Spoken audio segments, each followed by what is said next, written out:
Hello guys, welcome to our channel. This is Teja. ప్రస్తుతం మనతో పాటు ప్రముఖ సోషల్ యాక్టివిస్ట్ కృష్ణకుమారి గారు ఉన్నారు.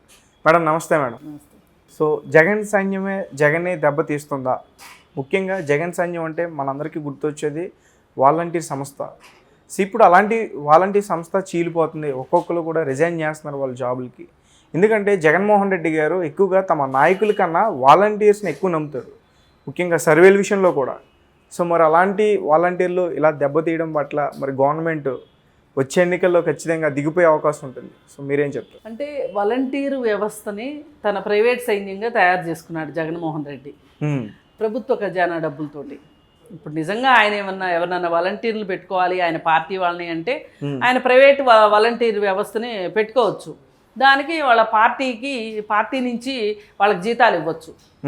అదేం పెద్ద విచిత్రం కాదు, చేసుకోవచ్చు. వాళ్ళ పార్టీకి ఆదాయం కూడా చాలా ఉంది.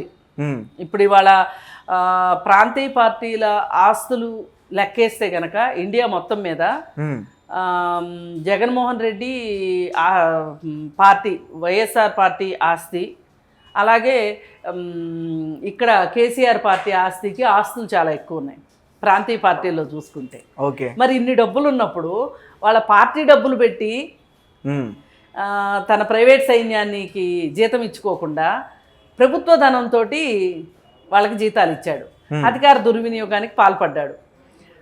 పైగా వాళ్ళని అపాయింట్ చేసుకునేటప్పుడు కూడా సేవకులుగా పెట్టాడు. అవును, మరి వాలంటీర్ అంటేనే సేవకులు అని కదా అర్థం. అవును, వాళ్ళే చెప్తున్నారు మేము జగనన్న సేవకులు అని చెప్తున్నారు.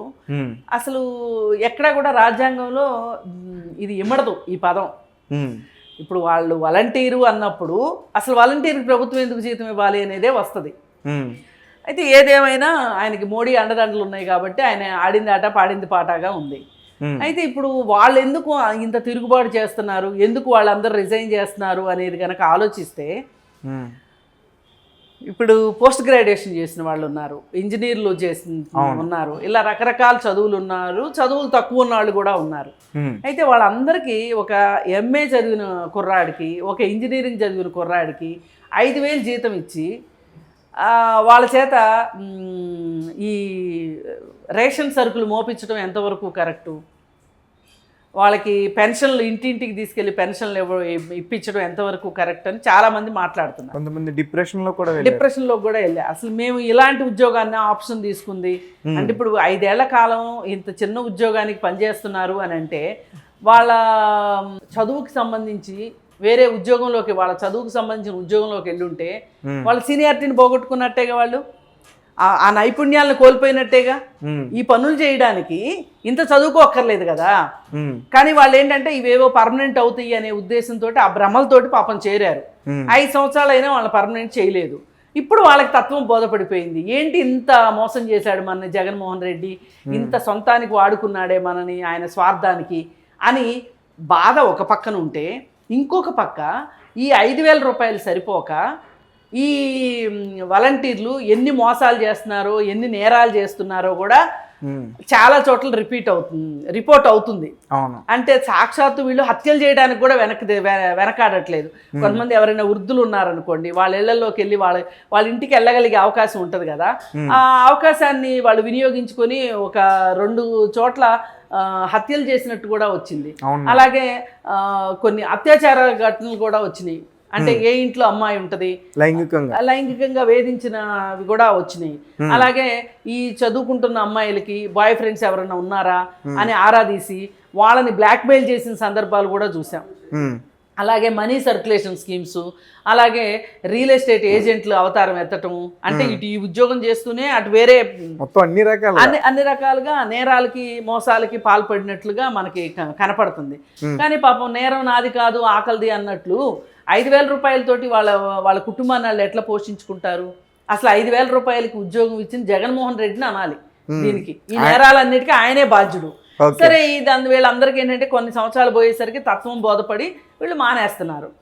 అయితే వీళ్ళు మానేయడం వల్ల, ఈ సేవలు కుంటుపడటం వల్ల ప్రభుత్వ ప్రతిష్టకి ఏమైనా దెబ్బ తగిలి ఈ ప్రభుత్వం సరిగా పనిచేయట్లేదు అని రేపు పొద్దున ఓటర్లు ఏమన్నా ఓట్లు వేయడం ఆపేస్తారా, దానివల్ల ఆయన గెలుపు అవకాశాలు దెబ్బతినే అవకాశం ఉందా అని ఆలోచిస్తున్నారు చాలామంది.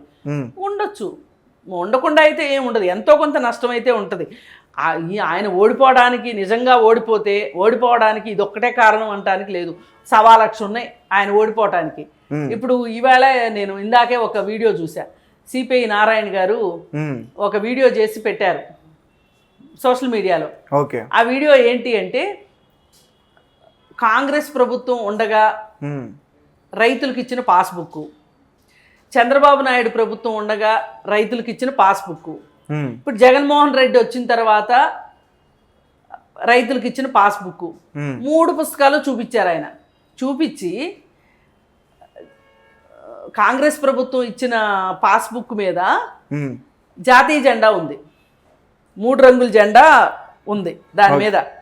అలాగే ఆంధ్రప్రదేశ్ ప్రభుత్వ స్టాంప్ ఉంది, ఆంధ్రప్రదేశ్ ప్రభుత్వ గుర్తుంటుంది కదా, ఎంబ్లం ఉంటుంది కదా, అది ఉంది, ప్రభుత్వ నమూనా గుర్తుంది. ఓకే, దాని లోపల అసలు ఆ పుస్తకం ఎలా ఉపయోగపడుతుంది అనేది ఉంది.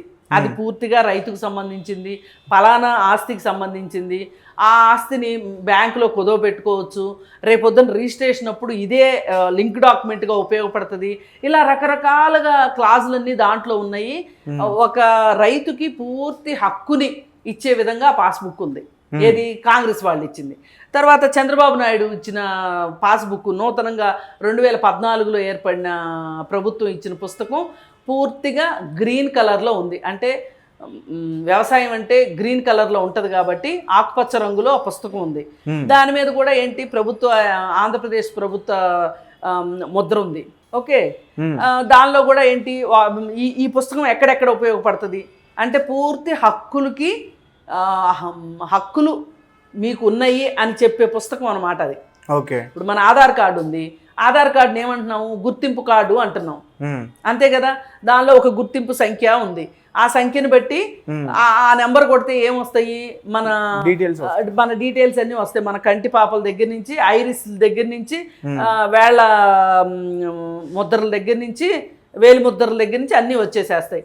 అంటే ఆ ఆధార్ కార్డులో ఉన్న మనిషి నువ్వు ఒకళ్ళే అనేది సుస్పష్టం అయ్యేటట్లు ఉంది. మరి ఆ పాస్బుక్లు కూడా అట్లాగే ఉన్నాయి. అప్పుడు ఆ 2 పాస్బుక్లు మీరు బ్యాంకులో తనఖా పెట్టుకోవచ్చు, అమ్ముకునేటప్పుడు ఇది రిజిస్ట్రేషన్ ఆఫీస్లో ఉపయోగపడుతుంది, ఇలా రకరకాలుగా ఇచ్చున్నారు. అయితే ఇప్పుడు తాజాగా జగన్మోహన్ రెడ్డి ఇచ్చిన పాస్ పుస్తకం ఎలా ఉందంటే, ఆయన మొహం ఉంది పాస్ పుస్తకం మీద. పైగా ఇది మీరు కుదువ పెట్టుకుంటానికి కానీ, బ్యాంకుల్లో రిజిస్ట్రేషన్ సమయంలో కానీ ఈ పుస్తకం ఉపయోగపడదని రాస్తుంది దాంట్లో. పైగా అదేంటి మేడం, అదే కదా. మరి ఆ మాత్రానికి అసలు ఇప్పుడు కొత్త పాస్ పుస్తకం వేయాల్సిన అవసరం ఏంటి? దానిలో నీ మొహం వేసుకుంటుంది దేనికి? ఇది ఒక ఎలక్షన్ ప్రచారం కాక ఏంటి? ఇప్పుడు ఈ పుస్తకాలు ముద్రించడానికి ఎన్ని కోట్లు ఖర్చు అయింది ప్రభుత్వ ధనం? ఓకే, ఇది కదా నిగ్గదీసి అడగాలి. రేపు పొద్దున ప్రజలు అడుగుతారు, అడగకుండా ఏముండరు. అంటే మామూలుగా అలాంటి పుస్తకాలను కూడా బ్యాంక్ లో పెట్టి రైతులు కొంతమంది లోన్ కూడా తెచ్చుకుంటారు. లోన్కు ఉపయోగపడదంట. లోన్కు ఉపయోగపడిన కాడికి అసలు ఆ పుస్తకం ఎందుకు వేసావు నువ్వు? ఆ పాత పుస్తకమే ఉండేది, పాత పుస్తకమే ఇచ్చుకునేవాళ్ళు బ్యాంకులో. అసలు ఇప్పుడు పుస్తకాలు వేయాల్సిన అవసరం ఏంది? అసలు నీ మొహం వేసుకోవాల్సిన అవసరం ఏంటి? అసలు నువ్వెవరు, నీ మొహం ఎందుకు చూడాలి? ఆంధ్రప్రదేశ్ ప్రజలుగా ఆంధ్రప్రదేశ్ గుర్తింపు మనకు ఒక గుర్తుంది. 1956లో వచ్చింది మనకు ఆ గుర్తు. ఆంధ్రప్రదేశ్ రాష్ట్ర గుర్తింపు అంటే పూర్ణ కలశంతో ఉండే ఒక గుర్తు.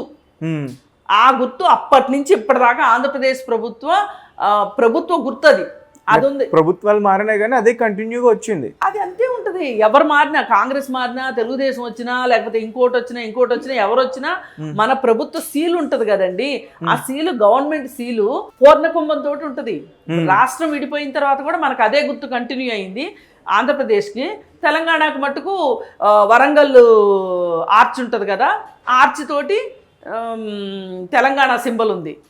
ఆ ఆంధ్ర సింబల్ని వేసేదానికంటే కూడా ఈయన మొహం వేసుకుని, అంటే ఎంత వ్యక్తి పూజ, ఎంత నార్సిస్టిక్ మెంటాలిటీ లేకపోతే తన మొహం రైతులలో ఉండాలి అనే ఒక ఉద్దేశంతో ప్రభుత్వ ఖజానాని ఎందుకు ఆయన ఇంత దుర్వినియోగం చేశాడనేది ఇప్పుడు ప్రజలు ఆలోచిస్తారు. ఆలోచించకుండా ఉండరు కదా. మరి ఇది కదా అసలు నష్టం చేసేది. చేయడం ఎంతవరకు సమంజసం? నువ్వేమి ముఖ్యమంత్రివి, అసలు ఇంత ఆలోచన లేని ముఖ్యమంత్రి, నువ్వు అసలు మనిషివేనా అనిపించేలాగా ఇప్పుడు ప్రజలు రేపు నిగ్గదీస్తారు, వాళ్ళని ఓడించే విషయాలు ఇవి కూడా ఉన్నాయి. జగన్మోహన్ రెడ్డి ఓడిపోవడానికి ఇవి కూడా కారణం ఉన్నాయి. కేవలం వాలంటీర్లు రిజైన్ చేయడం ఒక్కటే ఆయన ఓడిపోయేదే కారణం కాదు. పైగా ఇవాళ సిపిఐ నారాయణ గారు లేవనెత్తిన విషయం మామూలు విషయం కాదు ఇది. ఆయన 3 పుస్తకాలు వరుసగా ఇట్లా చూపించి, ఆయన పొలంలో కూర్చొని 3 పుస్తకాలు చూపించి ఇది తేడా, ఇంత అధికార దుర్వినియోగం, ఇంత నిధుల దుర్వినియోగానికి పాల్పడుతున్నారు, అసలే మన ఆంధ్రప్రదేశ్ పరిస్థితి ఏంటి అని ఆయన కళ్ళకు కట్టినట్టు చెప్పారు. ఇది చాలామంది ఓటర్లకి కనువిప్పు కలుగుతుంది, ఆంధ్రప్రదేశ్ పౌరులకి కనువిప్పు కలగాలని నేను కోరుకుంటున్నా. Okay madam, thank you so much. Thank you.